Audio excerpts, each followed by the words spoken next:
Aí é o seguinte, o que está dizendo ali, né? A revolução sexual que aconteceu na década de 1970, né? O estoque, não faça guerra, faça amor. Ali abriu um espaço para que a sexualidade pudesse amplificar. Só que, contudo, quando surge, a gente cai no exagero, até a gente chegar no equilíbrio. Hoje está todo mundo discutindo a questão do celular, né? A gente fica seduzido pela telinha, as crianças, então, o olhinho dela brilha, pequenininho já mexem. Aí lá no congresso que a gente participou lá, na hora da conversa, estava conversando com os palestrantes, uma companheira contou a história do pensamento humano, desde Sócrates e tal, passando pela Idade Média, passando por René Descartes, depois Kardec, até os dias atuais. E aí eu estava falando, aí nisso me suscitou a lembrança dos enciclopedistas, o Diderot e o D'Alembert. E aí eu falei com ela, imagina quando surgiu a primeira enciclopédia, que era a enciclopédia francesa. Porque os conhecimentos, eles eram espalhados. Então, quem entendia de engenharia era o engenheiro. Quem entendia de biologia era o biólogo. Quem entendia de medicina era o médico. E a enciclopédia juntou tudo isso num lugar só, que era a enciclopédia. Então, eu fico imaginando que as primeiras pessoas iam ficar viciadas ali, lendo aquelas enciclopédias. Tem isso aqui, olha isso, li o dia inteiro. Hoje, ninguém nem liga para a enciclopédia. Então, com o fim da enciclopédia veio o Google, veio a internet. Então a internet é como se fosse a invenção da enciclopédia, é o conhecimento chegando acessível a todas as pessoas. E da mesma forma como a enciclopédia devia ter muito conteúdo ali falso, mentiroso, também a tecnologia traz isso. Mas vai chegar uma hora que a gente vai se equilibrar, como a gente se equilibrou com o livro. Né? Então é um momento de descoberta. Então a revolução sexual trouxe isso, quer dizer, toda aquela repressão durante a Idade Média, a autocomiseração, a pessoa se chicoteava porque estava, né, e tal, e aí surgiram aquelas aberrações como o Duque de Sades, que, né, num processo obsessivo complicado, etc. O que acontece? Agora a ideia é que isso vá aos poucos se equilibrando, né? Em finalidades, como diz a Joana, tranquilizadoras. Quer dizer, a ideia é isso, se tranquilizar. O caso das aberrações, que com cidadania funcional, essas aberrações a gente sempre interpreta o outro. E a gente tem que ficar de olho na gente. Porque como é que a gente vai entender o outro? Né? É um outro mundo. Eu digo assim, como é que você vai dizer que uma pessoa é uma aberração sexual? Por exemplo, o homem, ele consegue pensar com a cabeça da mulher do ponto de vista sexual? Não. A mulher consegue entender o homem? Não. Como é que o hétero vai entender o homossexual? Como é que o homossexual vai entender como é que pensa o hétero? É um outro mundo, é uma outra cabeça. Então é diferente. Agora, tem aberrações? Tem.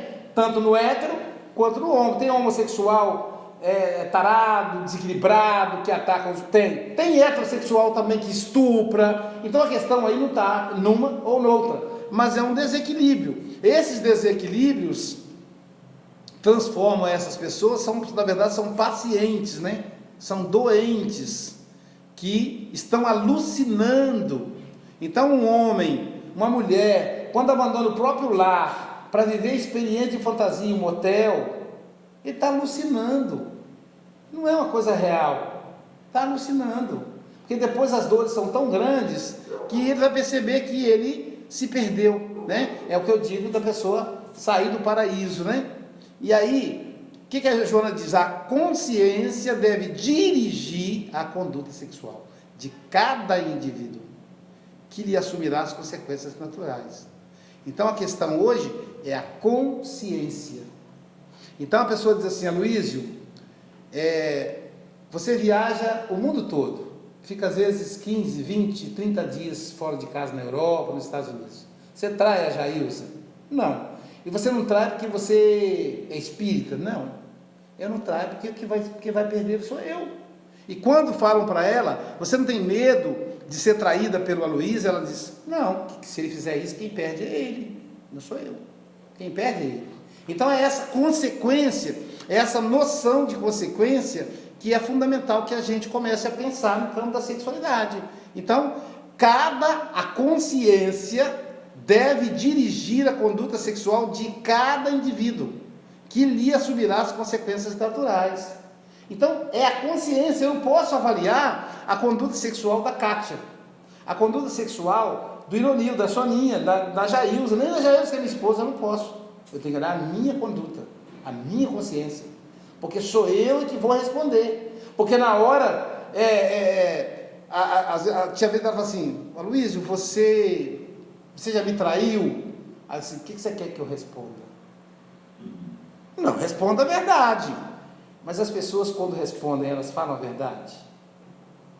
E o que vale a minha resposta a você? Elas, ué, mas eu confio em você. Se você confia em mim, você não devia estar me perguntando.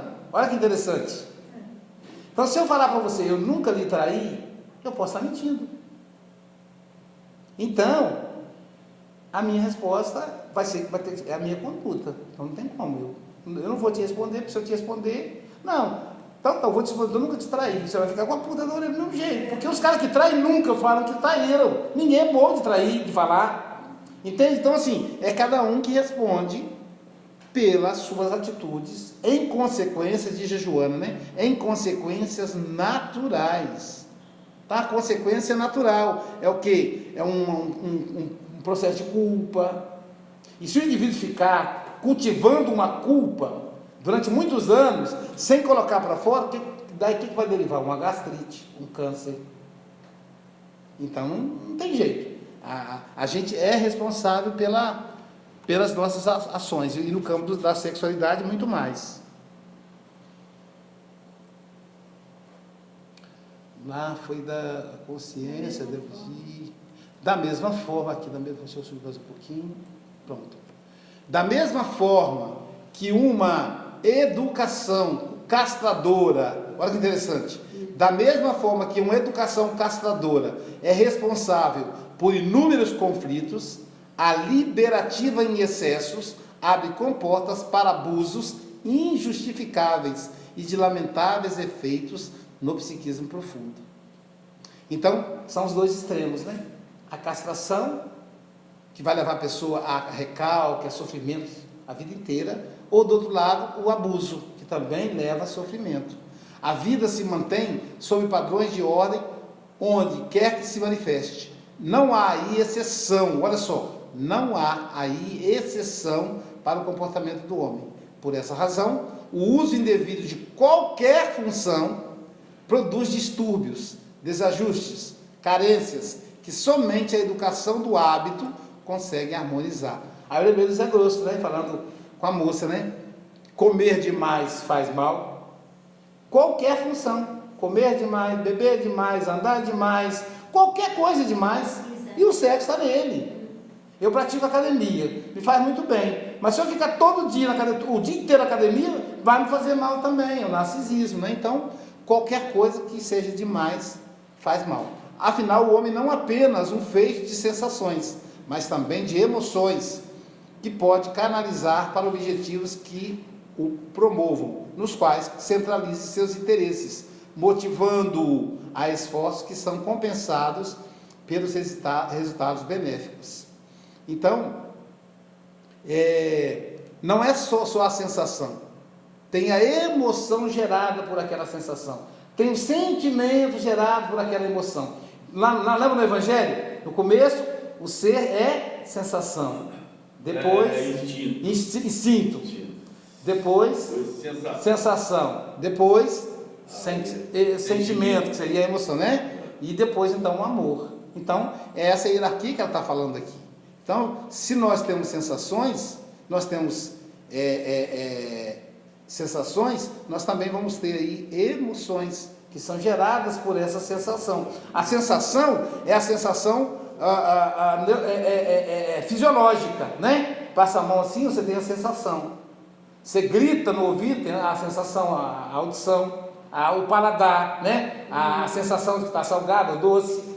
Isso é a sensação. Essa sensação vai gerar o quê? Uma emoção boa ou ruim. Então, por exemplo, quem gosta de jiló, ele mastiga o jiló e tem a sensação, vai gerar uma emoção de repulsa, né? Eu gosto. Com angu, então, eu não gosto. Você gosta? Café com assim, açúcar. Você aqui adora. É, né? Você Joga até pro carro. Você gosta? Uhum. Pois é, lá em casa eu e Jair gostamos de jiló. Jiló com angu e feijão, não, pra mim é o fim do mundo de bom. Meu filho não gosta. Então, assim, quando a gente come jiló, eu tenho uma sensação boa. Os meus filhos já acham ruim, porque é amargo. Então, quer dizer, a sensação leva uma emoção. E essa emoção vai gerar uma alteração fisiológica. Porque a emoção que nos adoece. Né? Imagina, por exemplo, um jogo, os caras fizeram uma pesquisa naquela época da seleção, que quando um time de futebol ganha, o nível de adrenalina e dopamina sobe, vai no alto, e fica durante alguns minutos, aí depois volta ao normal. Quando o time perde, o nível de dopamina cai, e leva dias para ele voltar ao normal. Eu, como já não gosto de futebol, isso foi para mim excelente lição para eu continuar não gostando. Então, assim, uma pessoa pode morrer de tristeza porque o time dele perdeu, pode morrer de raiva. Ah, e tá vendo? Pois é. Eu tava com o filhinho dele. Pois é, tá doido, pois é. A vida é tão. A vida é tão. Futebol, né, gente? Não, qualquer tipo de situação Essa de emoção aí pode ser negativa ou positiva, né, Luiz? Pode ser negativa ou positiva. Exclusão feita aos portadores de enfermidades mentais a se refletirem na conduta sexual. O pensamento é portador de insuspeitável influência no que tange a uma salutar ou desequilibrada ação genésica. O mesmo fenômeno ocorre nas mais diferentes manifestações da vida humana. Olha só, o que ela está dizendo aqui? Que no caso dos portadores de doenças mentais, que vai desde a esquizofrenia as duas psicoses, que é a esquizofrenia e a paranoia, ou a esquizoparanoia, tem as duas coisas, que são normalmente as crises que fazem com que a pessoa seja internada no sanatório, desde essas doenças mentais mais grosseiras, atingindo também a depressão, ansiedade, síndrome do pânico, são todas doenças ligadas à mente, doenças mentais. Ela vai dizer que essas está ligado à ação genésica, ou seja, está ligada à desequilibrada ação genésica. Então, normalmente essas pessoas têm desequilíbrio no campo genésico, tanto que as pessoas que estão doentes mentais, elas têm a sexualidade muito assoberbada, muito. Tinha uma mocinha aqui, ali no centro da cidade, que ela batia na bunda dos homens, quando passava. Todos já conheciam ela, ficava ali perto da igreja católica. Um dia eu estou no supermercado comprando, e veio pá na minha bunda. Quando eu descer, era ela, morrendo de rir. Entendeu? Então, assim, aí você via a sexualidade bem à flor da pele. Então, isso, claro, hoje ela já está nesse quadro de demência, mas seja nessa vida ou em vida passada, ela traz esse desequilíbrio no campo da sexualidade, no campo genésico, né? Mediante o seu cultivo, ela se exterioriza no comportamento de forma equivalente. A vida, portanto, saudável na área do sexo, acho que isso é uma coisa que eu busco, né? Eu confesso a vocês que não é fácil. A gente tem que tentar buscar, mesmo sendo casado, o campo sexual é um desafio para nós, né? Então, a vida, portanto, estou lendo devagar até para poder fixar em mim mesmo, a vida, portanto, saudável na área do sexo, decorre da educação mental, da canalização correta das energias, da ação física pelo trabalho, pelos desportos, pelas conversações edificantes que proporcionam resistência contra os derivativos, auxiliando o indivíduo na eleição de atitudes que proporcionam bem-estar onde quer que se encontrem. Mesmo se estiver sozinho. Isso aqui é Freud purinho, olha só, ele diz isso com relação à energia sexual. Então, decorre da educação mental, da canalização. Como é que eu canalizo a energia sexual? a ação física do trabalho. Então, quando eu estou trabalhando, a Soninha está lá com aquele bando de menino, aquilo ali é uma ação sexual, canalizada fora do seu objetivo objetal, né? Pelos desportos, o pessoal gosta muito de jogar futebol, de luta, de academia, né? É a energia sexual ali. Música, teatro, pela arte, né? Conversações edificantes. O que nós estamos fazendo aqui agora? Nós estamos fazendo uma atividade sexual desviada do seu objetivo, como diz Freud, né? Por que o Chico, uma vez o companheiro Leopoldina falou que o Chico estava em Leopoldina fazendo visita, né? O Chico Xavier, fazer palestra, eu acho que ele fazia palestra, e aí disse que o Chico foi no banheiro. Cara, ideia, né? Aí o cara foi junto, foi também, aqueles banheiros de homem, fica as cabinezinhas assim com mictório. Aí que o Chico estava fazendo xixi, o cara foi fazer xixi. Aí o cara falou com o Chico assim: Chico, você não gozou? Aí o Chico: só com torneirinha, meu filho. Então, aí eu aproveitei e falar com ele: sabe por que ele só usou como torneirinha? Porque a energia sexual dele ele precisava usar para mediunidade.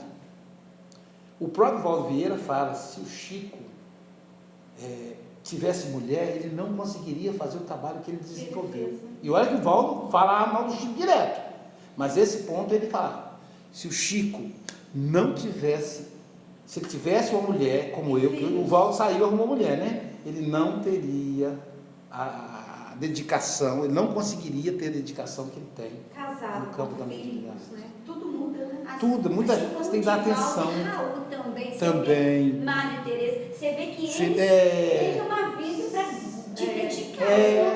Não, porque o parceiro, a companheira quer atenção, quer tempo, né? Eu tenho lá um jogo de cintura, porque mesmo já sendo uma mulher fantástica, uma companheira, ela que cuida da minha agenda, mesmo assim eu tenho que administrar, porque eu já tive problema dela: não, Luiz está viajando muito, entendeu? Tanto que o fato dela cuidar da agenda foi uma orientação dos espíritos: deixa ela cuidar da agenda, que aí, Luísio, ela vai administrar. Quando ela achar que está demais, ela tosa, né? E ela tem facilidade de dizer não. E é fantástico, você leva ela para passear. Pois é, entendeu? Eu faço. Eu lembro que uma vez a pessoa falou com ela assim, até um pessoal do Kardec, falou assim: eu estava chegando, eu ouvi o finalzinho da conversa: como é que você consegue? Eu não conseguiria, a mulher falou com ela. Essa parte eu não ouvi, não. Ela falou: eu consigo porque eu penso no tempo que ele está comigo. Aí essa parte que eu peguei: o Aloysio é igual perfume. Quando ele está presente, ele é intenso. E quando ele vai embora, ele deixa o cheiro para trás. Achei tão perto. Né? Uma declaração de amor. E eu não estava perto, ela falou isso para a mulher, não falou para mim não, eu escutei. Peguei esse finalzinho. Então assim, e ela já suportou, tem 30 anos que eu faço palestra, eu comecei ontem, né? Então ela já suportou assim, pessoas pedindo ela para separar de mim. Em compensação, eu vi a Dona Avenida de Anchieta, a Jussara, o seu Geraldo falando: olha, ele é um missionário, ele precisa de você. Os bônus que ele ganhar vai dividir com você, você precisa estar do lado dele. Se você sair do lado dele, é perigoso ele cair. E aí, entendeu? Então eu vi. Mas por outro lado, ela falava: fulano, que é sua... Às vezes a pessoa dizia que era minha amiga. Chegava perto dela e falava: Jair, se eu fosse você, largava o Luísio. Porque tem um homem que não fica em casa, ninguém merece, não sei como é que você suporta. Aí ela falou: pois é, eu conheço um monte de mulher que tem homem que não fica em casa, mas vai para o boteco, vai para o prostíbulo. Ele, eu sei, está divulgando o evangelho, está consolando corações. Ainda Né? leva os obsessores. Pois é, para casa, né, de brinde. Pois é, então assim, não é fácil. Então, quando a gente se dedica ao bem, diz o Freud, ele chama isso de sublimação. E ele fala que é fundamental, no livro Mal-Estar na Civilização, Freud vai dizer que é fundamental a sublimação para a existência da civilização.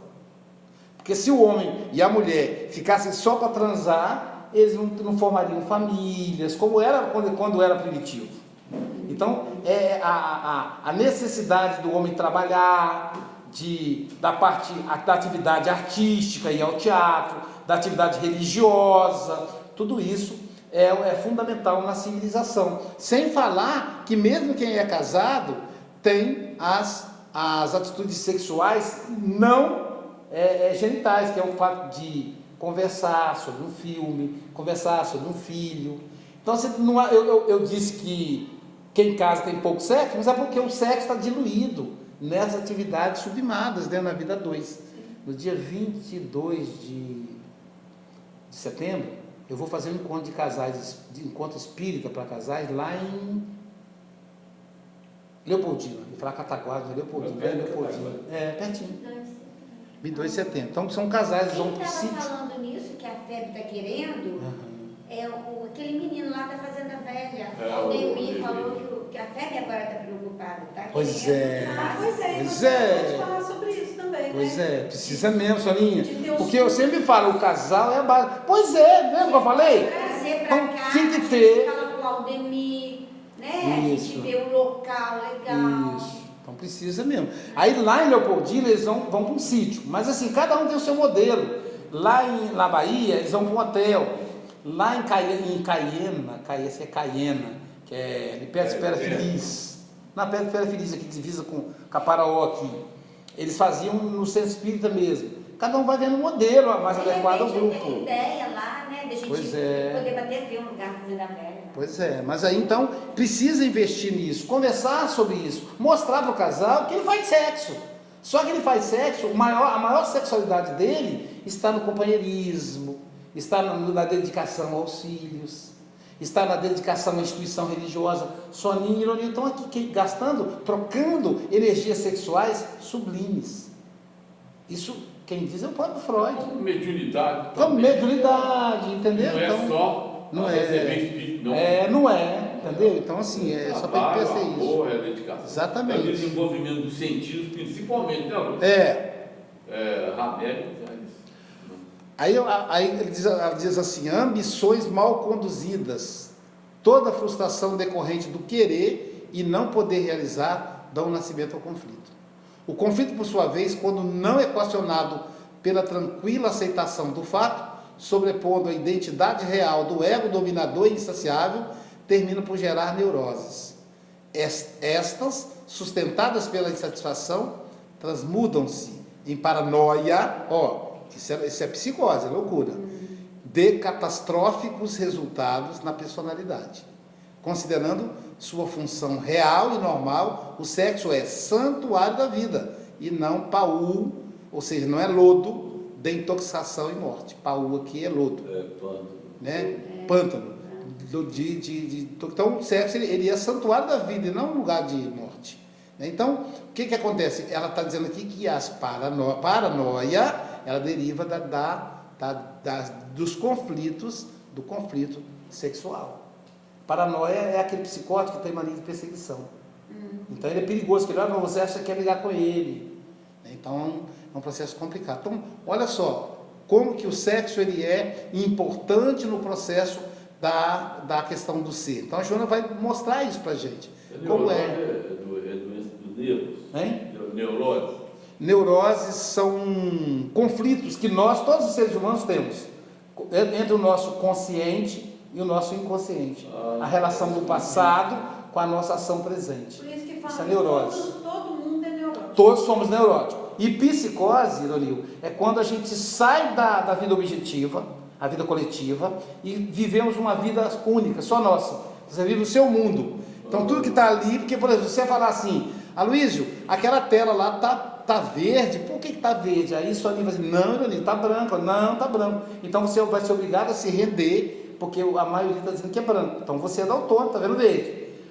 O psicótico seria isso. Ele vai dizer assim, não, vocês estão tudo doidos, é verde. Então ele cria o mundo dele e segue aquele mundo. Esse é o psicótico. Tipo monoteísmo, Não. Essa ideia é fixa. O monoteísmo leva à psicose, mas não é a psicose em si. O monoteísmo é a ideia fixa. É uma característica do psicótico, mas não é a psicose em si. Tem monoteísmo de gente neurótica você também. fica pensando no assunto sempre remoendo aquilo. Isso, é monoteísmo. Sexo é santuário da vida. Nossa. Né?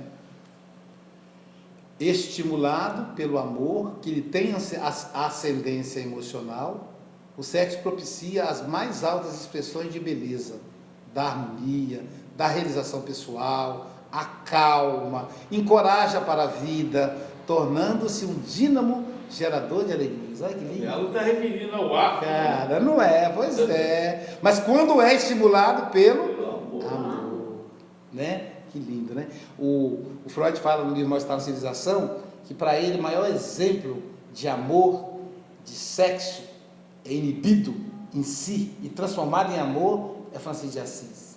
A gente acha que ele é ateu, né? Que ele não tem religiosidade, ele tem. Ele fala isso. Eu fiquei emocionado quando eu vi.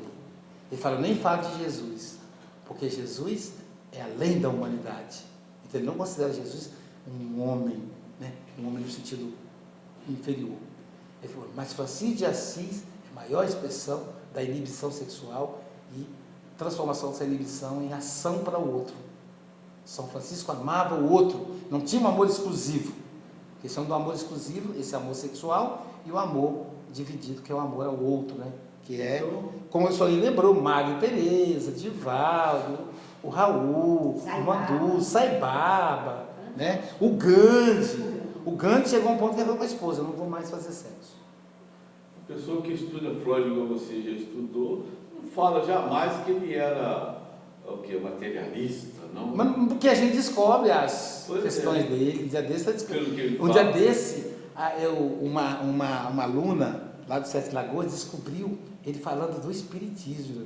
Está marcado o texto. Ele falou, os espíritas, pesquisando os espíritos, aí ele mostra uma mágoa. Mas como esses espíritos nunca tiveram coragem de falar comigo, né? Então eu acho que ele tentou fazer, não deu certo, né? Então ele mostra isso. Aí depois encontra um outro lugar que ele fala que seria a filosofia mais lúcida que ele encontrou, foi a doutrina espírita. Então, ele tem umas reflexões muito legais, que ninguém sabe, não coloca ele materialista, não sei o quê, porque aquela visão que ele tem da religião tradicional, né? A religião como uma maneira de desviar o indivíduo do seu próprio psiquismo. A Joana valoriza muito o trabalho dele, né? Todos do Freud e do Jung, pois é. Quando a gente fala de São Francisco ele negou tanto a sexualidade, né, de homem para mulher, que Clara era a mulher que amava ele e abandonou tudo para seguir ele junto para tratar dos doentes nas cavernas onde ele ia, né? E ela virou a Santa Clara, né? Isso, ela feira, ficou né? com ele, criou uma irmandade, as Clarissas, né? Ela amava ele como homem e ele amava ela também, mas a missão, né? Canalizar a energia sexual. Tem uma passagem. Também, né? No final, tem uma passagem que conta os dois, o amor deles era tão grande, a energia sexual deles era tão grande, que dizem que eles estavam na floresta. Eu fui lá em Assis, né? Que tem até já vi aquela coisa. Isso aqui é de lá, lá de Assis. Eu comprei lá o tal. Aí eu fui em Assis. Aí me contaram que lá na floresta onde eu fui, onde ele vivia, né? Dizem que eles olharam e falaram assim, gente, está acontecendo um incêndio na floresta. E vieram todo mundo com água para apagar o incêndio. Quando chegou, estava Francisco olhando para Clara, os dois a 1 metro do chão estavam levitando, e da cabeça deles saiu uma luz tão forte que parecia um incêndio. Que lindo! O que é o amor, né? Profundo, né? Mas você a sexualidade. Lá? Você foi lá? Fui. Na caverna? Fui tudo, graças a Deus. Que presente com os amigos lá um amigo de Milão e um amigo de Zurique. Os dois se juntaram, um deu o carro, o outro conseguiu hotel, essas coisas, para poder a gente viajar para lá. Acho que você tem o retrato com a estátua deles. Eu psicografei uma mensagem do Jordano lá onde vivia São Francisco. Eu não tinha papel, eu falei, pega o celular. E comecei pelo WhatsApp a escrever uma mensagem que ele ditou sobre Francisco de Assis.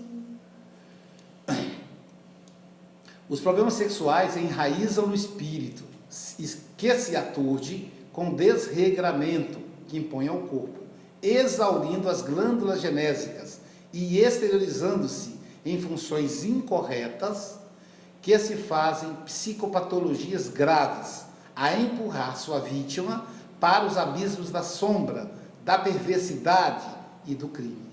Nossa. Aqui é o amor, né? Olha o que gera o amor: harmonia, realização pessoal, a calma, coragem para a vida. Mas se desregrar, se desequilibrar, vai ter doenças graves, né? Para o abismo da sombra, do crime, da perversidade. A liberação das distonias sexuais mais perturbam o ser, que se transfere de uma para outra sensação com sede crescente, mergulhando na promiscuidade, por desrespeito e desprezo de si mesmo, por extensão aos outros. A sua é uma ótica desfocada, pela qual passa a ver o mundo e as demais pessoas na condição de portadoras dos seus mesmos problemas. A Kátia falou isso lá dentro. Só que desmascaradas, mascaradas ou suscetíveis de viverem aquela conduta quando não deseja impor sua postura especial como regra geral para a sociedade. É aquilo que a Kátia teve essa fala lá atrás. O que acontece? A pessoa que trai, ela acha que ela é traída. Então ela é desconfiada, porque ela julga o outro com os valores dela. Eu tive um paciente que ele gravou, ele grampeou o celular da esposa. Veja que coisa criminosa. Ele gravou 32 horas do celular dela, porque ele desconfiou que ela estava traindo ele. Ele não conseguiu. O meu irmão fez isso e ele descobriu. Pois é, aí... Ai, que sofrimento. Pois é, por que fazer isso, né? Você acha que ele não está, ainda separa. Aí, o resultado, a mulher não estava traindo ele. Mas ele pegou alguma coisinha, tipo, era uma amiga rindo do instrutor da autoescola, pegou a intimidade dela, mas falei, mas você pegou, que foi no motel? Não. Aí isso aconteceu? Ele separou dela, quem estava traindo ela era ele. Se envolveu com a outra moça, a moça cobrou dele, se ele não largasse a esposa, ela ia largar dele e largou a esposa. Então, ele queria achar um motivo para ficar com a outra. Isso, então a gente, o que acontece? Começa a julgar, começa a ver o mundo e as demais pessoas na condição de portadoras dos seus mesmos problemas. Então toda pessoa que tem muita mania de traição é porque ela traz esse conflito. Na Itália, quase que eu falo o nome da cidade, lá na Itália, um casal me procurou, né? Lá tem o seguinte, depois da palestra tem um atendimento espiritual, então que é um monte de gente, às vezes eu fico 4, 5 horas atendendo. Tem um tradutor que traduz, então nós ficamos em 3 na sala. A pessoa fala italiano, ele traduz para mim, eu falo em português, ele traduz para o italiano para a pessoa. Coisa até meio cansativa, mas necessária. E aí uma senhora chegou e falou para mim, você é médium? Eu sou. Eu quero que você olhe para mim e veja se eu traio meu marido. Nem tem como fazer isso aí, mas tudo bem. Aí eu olhei e tal. Aí eu falei, mas por que você está perguntando isso? Aí ele perto. Aí eu falei assim, você acha que eu traio meu marido? Pode falar para ele. Ele está aqui. Pode falar. Se você percebe alguma coisa, pode falar. Eu não tenho medo, não. Pode falar com ele. Ele já traiu. Ela traiu você assim, tal data. Pode falar. E aí eu falei assim, não. Ela não te traiu. Ele falou, mas eu tenho certeza que ela me traiu. Aí eu falei, não, ele não te traiu. Ele falou, pois é, Luiz, a minha vida é um inferno. Ele tem certeza que eu traio ele, e eu não traio. Aí o Jordano falou, nessa vida ela não trai. Na outra ela traiu a vida inteira e foi impune. Ele traz a lembrança, o inconsciente do passado. Então, Luiz, para eles dois saírem dessa armadilha, só quando ele tiver a consciência, não, eu estou no presente, hoje ela não faz mais, mas até então, o fantasma do passado fica rondando ele, porque ela ficou impune, ela traiu ele a vida inteira, sem ele saber. E pareceu para mim, naquele momento, um absurdo. Dias depois, eu aqui no Brasil fui atender uma moça que traiu o marido fazia 20 anos. E o marido não sabia. 20 anos. E aí, você vê. E aí depois, segundo ela queria romper com o relacionamento. Mas romper porque o cara não quis ficar com ela, porque o amante era casado também. E aí ele falou que não ia largar a esposa por causa dela. Então, com isso, ela está querendo terminar o relacionamento com o amante, porque na verdade quem amava de verdade era o marido. 20 anos. Ô Luiz, e depois a consequência disso também lá no campo espiritual é bem complicado, né? Porque o amor daqui e o amor de lá é diferente. Então vai ficar todo mundo junto. Isso. Aí, mas quando reencarnar, volta. Mesmo que a consciência A lembrança fica apagada, a lembrança consciente, mas o inconsciente trai, porque o inconsciente é sentimento. E os encontros... Então, mesmo que você olha e fala, não, fulano não me trai, mas o sentimento de ser traído vai manter. É muito complicado. Profundo. É Claude. E aí, o que acontece? Você não consegue uma explicação lógica. Jung diz isso. Onde tem razão, não tem sentimento. Onde tem sentimento, ou melhor, não é bem que ele disse, não. Quanto maior a razão, menor o sentimento. Quanto maior o sentimento, menor a razão. Quer dizer, quanto mais o inconsciente toma conta, menos a pessoa consegue raciocinar a realidade presente. Então, No segundo parágrafo ali, dos problemas que se realizam no espírito, né? E transmite ao perispírito, eu li um livro que Nero e não é a esposa dele, que Cláudia, que era certinha, a cunhada, né? Ele sempre estava com a cunhada. Desencarnaram e os órgãos genéticos dele se expandiram no umbral. Nossa. Ficaram absurdamente grandes, porque tudo que a cunhada queria, ela conseguia com os outros homens através do sexo. Ela se usava para conseguir as coisas. E o Nero também era bem, né? Acho que é Nero mesmo, o Pilatos. Qual que é? Não, Pilatos... O Nero inclusive era gay. Pilatos e Cláudia. Isso. Pilatos e a cunhada. E a cunhada, aquela história do João Batista e tal. Os órgãos que ficaram exageradamente grandes do umbral, dos dois. O Nero saía de madrugada para poder buscar os parceiros, porque ele era gay, a mãe colocou ele no poder, ele tinha que demonstrar que ele era homem, mas ele sofria muito, Nero, né? Em função dessa... Talvez por isso teve todo o conflito que fez com que ele botasse fogo em Roma, né? Que ficou marcado na história. Dinamarca, né? A neurose.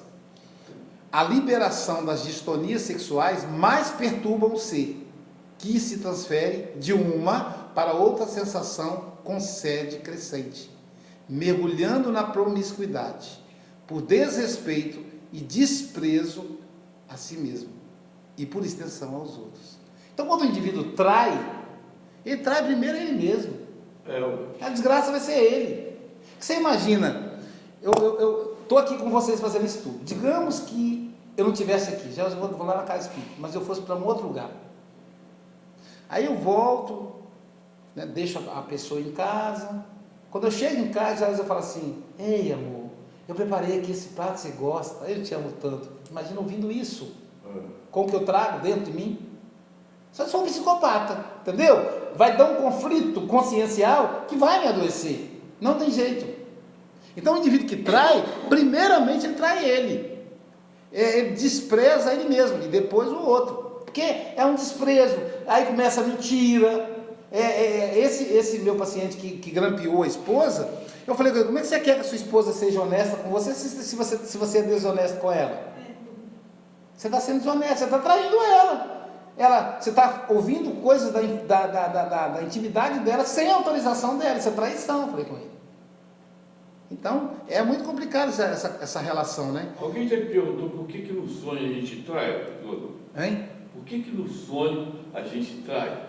Primeiro que a liberação do inconsciente, não tem o superego no sonho. O que faz a gente ser fiel é o superego. A monogamia é uma proposta social, é uma proposta da civilização, não é uma proposta do instinto. O instinto, ele é poligâmico. Por isso que a gente vê em alguns países aí a poligamia. Mas a monogamia é a única que dá conta da ação social. Eu não acredito, eu só acredito na monogamia. E olha que eu lido com gente, tudo em coletivo no consultório, eu digo, não tem jeito. A monogamia é a única que vai trazer paz. Então, mas quando você está dormindo, só você está no sonho. Então todas as suas fantasias do passado, meu amigo, elas voltam. E aí vai viver o presente. Porque para o inconsciente não existe passado e presente, só existe o presente. O passado vira presente. Então você vai viver aquelas fantasias ali como se você estivesse vivendo hoje, mas na verdade elas representam o seu passado. Eu tenho uma prima que ela evangeliza, participa mediúnica, e ela bebia muito antes disso. Então ela sonhava em tornando os copos de cerveja, dizendo que aquele copo suado, geladinho, ela tomava assim, E aí ela acordava desesperada, meu Deus, o meu espírito está bebendo ainda. Aí eu dizia, não, querida, isso é o seu passado. O presente é que importa. Os espíritos sabem da sua conduta no presente. Então, o sonho... Acordar. O sonho, quando você dorme, você se liberta do presente e vive o inconsciente. E o inconsciente volta no passado. Então, é o passado. Eu sempre conto para a mim que dormindo eu sou um namorador de primeira. É o passado. É o passado, É o passado. A Jailza, ela ficava brava comigo, que ela sonhava me vendo com um monte de mulheres. Entendeu? Tinha vez ela ver 3 mulheres comigo. E ela ficava ali, chateada, brava, eu acordava com a cara feia. O que foi, Jailza? Aconteceu? O que eu fiz? E aí eu falei, eu estou tentando pensar aqui o que eu fiz de errado, igual criança, né, que é a coisa pronta, mas não estou lembrando de nada. Não, eu sonhei com você, Luísio. E tal, mas ó, isso aí é o passado. É o seu passado. Você me localizou no seu passado. Provavelmente o meu também. Mas não é o presente. Pode até ser. O bom é isso do Freud, que ele explica. Inconsciente, sonho é inconsciente, é o passado. Não é o presente. É claro que tem um sonho espírita, que é outra coisa, né? Mas a maioria dos nossos sonhos representam. Tem que você falou isso aí. Né? Então, a sua é uma ótica, quer dizer, a ótica dessa pessoa que julga o outro por ele, a sua ótica é uma ótica desfocada, pela qual passa a ver o mundo com as demais pessoas na condição de portadores dos mesmos problemas.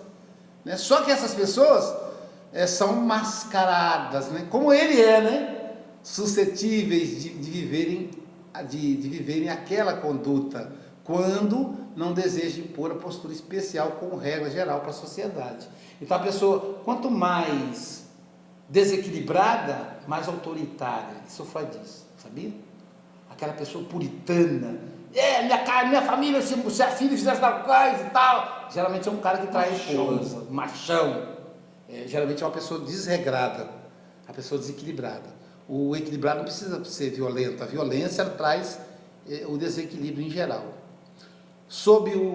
Falta 15 minutos, tem que ser acesso. Tanta gente precisando escutar. Ainda bem que está sendo gravado aí, né? Sob o conflito psicológico, o portador de problema sexual ou de outra natureza não se aceita, fugindo para outros comportamentos dissimuladores, tá vendo? Que eu falei agora?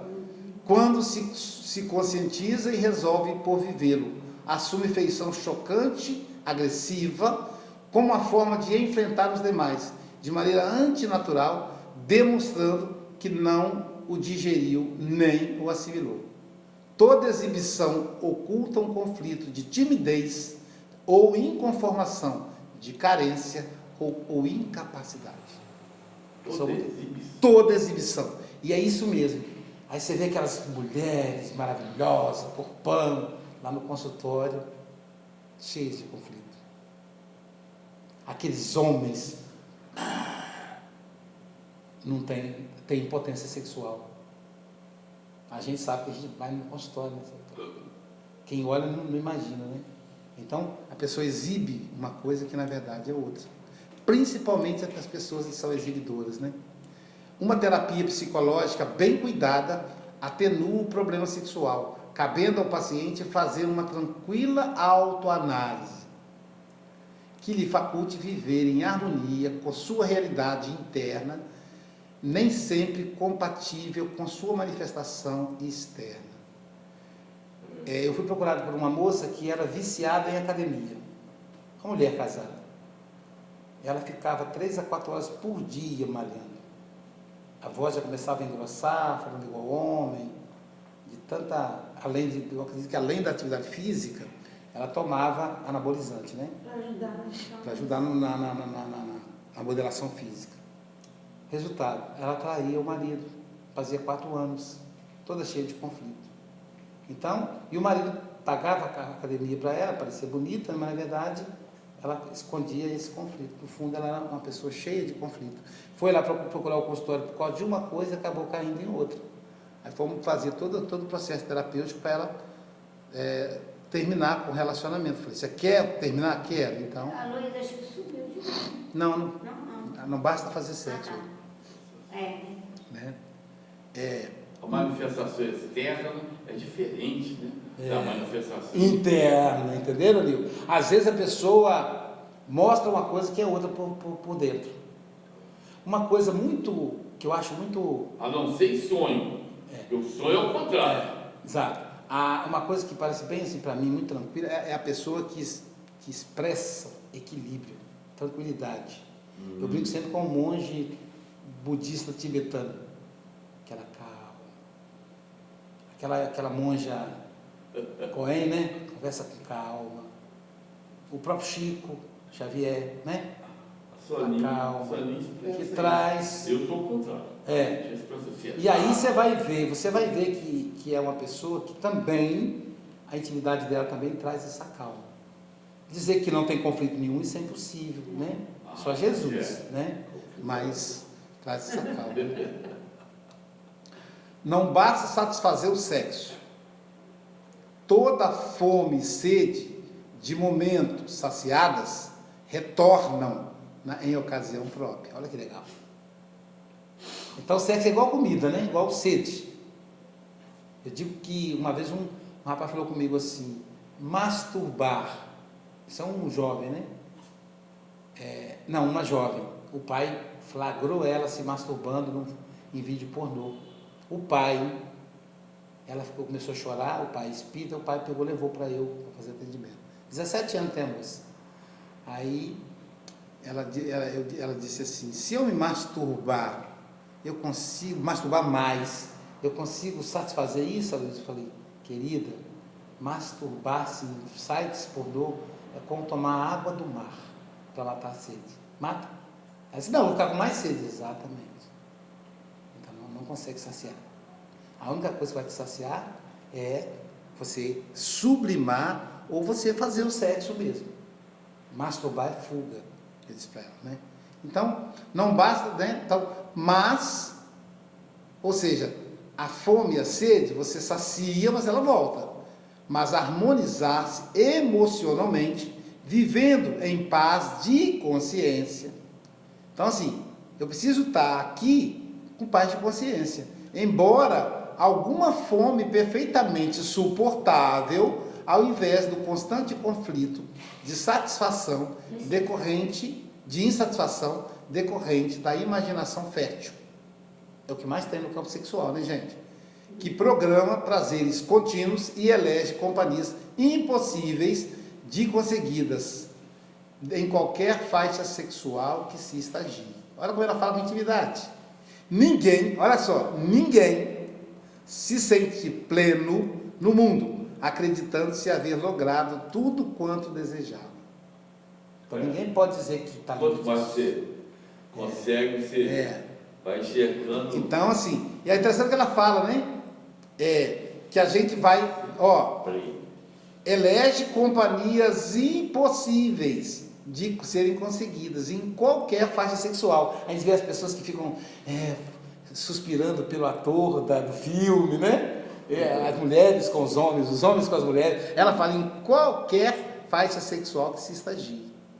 Então, é preciso, né, vigiar, harmonizar-se, vivendo a paz de consciência. Então, eu tenho que fazer coisas que eu não vá sentir vergonha, porque eu possa falar para a Jailza sem ter que baixar a cabeça.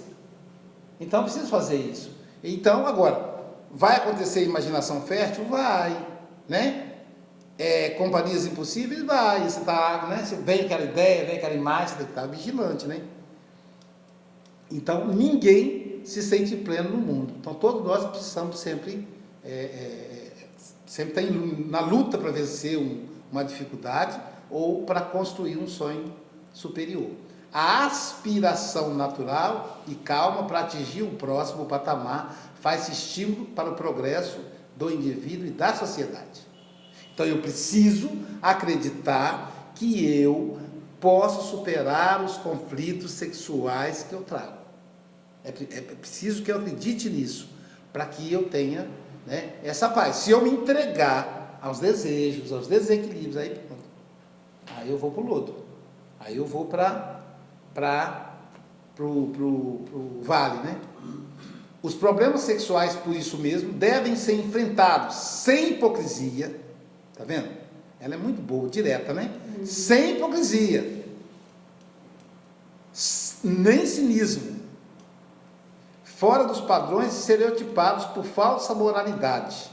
Tampouco levados a conta de pequeno significado. São dificuldades e, como tais, merecem consideração, tempo e ação especializada. Então eu digo, não vá dar conselho sexual para os outros, se você não entende disso, porque é muito complicado. Precisa de quê? Precisa de consideração, tempo e especialização. Por que eu lido bem com os conflitos, com a análise dos homoafetivos, dos bissexuais, dos transexuais? Porque eu especializei, eu estudei, eu escutei, eu analisei. Então são vários. Então não pode uma pessoa dar um conselho porque é a opinião dela, é a vida do outro que está em jogo. Então a pessoa fala, eu não sei o que eu faço, o que você acha? A pessoa dá um conselho, como se fosse ele, não é, ele é hétero, o outro é homo. Ah não, para de fazer sexo. Entendeu? Uma vez eu falei isso para um jovem. A primeira vez que eu fui conversar sobre homossexualidade, lá em Minas Gerais, no encontro de jovens, e eu lá, no encontro de jovens, né?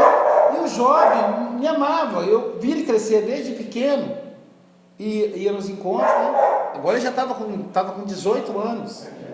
Aí ele falou comigo, Aloysio, eu nunca fiz sexo, nem com homem, nem mulher. Ele falou comigo. Eu achei que eu já tentei gostar de menina, mas eu não consigo, eu gosto de menino. Agora, por exemplo, estou apaixonado por um menino. Eu não sei se eu sou gay, porque eu nunca fiz sexo com ele. Aí ele falou comigo assim, o que você acha? Eu falei, eu acho que você devia se esforçar um pouco mais. Eu todo ignorante da história, né? Aí ele falou assim, isso faz uns 20 anos. Aí muito generoso falou assim, mas eu me esforço nisso. Mas eu gosto do menino. Mexe comigo quando ele passa perto. Eu gosto de... Aí eu falei assim, então, a minha sugestão é que você canalize a sua sexualidade. Que você abra mão de fazer sexo. Então. Aí falou, e você consegue ficar sem fazer sexo? Aí me desarmou. Falei, gente, o que eu estou falando para ele? Como é que você vai dar conselho para o outro se você não faz? Né? Tem aquela história do Gandhi, que a mãe levou o filho para o Gandhi aconselhar o menino, porque o menino era viciado em açúcar. O menino tinha intolerância à sacarose. E aí, o Gandhi falou assim, olha, fala o seguinte, eu não posso atendê-lo. Traga ele daqui a 6 meses. Aí a mãe ficou, tudo bem, deu 6 meses, levou lá o menino e tal. Aí o Gandhi conversou com o garoto, etc. Aí a mãe perguntou, por que o senhor levou 6 meses para atender meu filho? Ele falou, porque eu era viciado em açúcar. Então, primeiro eu tinha que parar de usar açúcar, para depois eu conversar com ele. Então precisa de uma ação especializada, não dá para poder... Você fala com a pessoa se mata, suicídio Não, eu não consigo ficar sem fazer sexo. Aí cada vez, o desejo dela vai vendo que é pecado, ela se mata. É um conflito danado, não é, pô? Então a gente tem que estar muito atento, né? Conhecer. Acabou. 2 minutos para as 8. Tem nos livros. Esse aqui não tem aquela didática, você reparou, Soninha? Esse não tem a didática do Seja Feliz Hoje, não. Mas olha que acabou na hora certinha. Nós estamos contando. Eu estava contando, agora vai falar de Jesus. Integral. Não tem a didática, não. Aí, para a próxima aula, para o pessoal da internet aí, vai ser, olha só que maravilha, esse também vai ser bom também. Relacionamento perturbadores, capítulo 29. Vou anotar aqui depois para poder, quero ver se eu recorto já esse texto para mandar para o pessoal ler, tá bom? Pessoal da internet, a gente agradece aí, vamos encerrando aqui. Mas compartilha aí o link, Você do Facebook também, compartilhe o link, tá no Instagram só fica um dia, depois eu vou postar no YouTube. E você do Facebook compartilha o link, ó. Próxima aula, setembro vai ser dia 15. Salvo engano, é 15 de setembro. 15 de setembro. A gente vai confirmar. Então, próxima aula, 15 de setembro, capítulo 29, Relacionamento Perturbadores. Página 90 do livro O Homem Integral. Homem Integral, tá bom? Um abraço. Abraço para você aí, ô Marinês. Abraço aí, tá tudo bem aí em Minas Gerais? Estamos com saudade de você, querida. Fica com Deus. A Marinês, vocês conhecem, lembram dela, né? Marinês? É. De Cataguases? Não, era lá de Campos. Marinês, um abraço aí pro pessoal aí do Instagram, tá bom? Vai ficar disponível, parece que 24 horas, não é isso? Aí depois sai. Aí eu vou pegar esse mesmo vídeo e postar no YouTube. Então, quando sair do Instagram, já vai estar disponível no YouTube. Ok? Um abraço aí para todo mundo que estava acompanhando.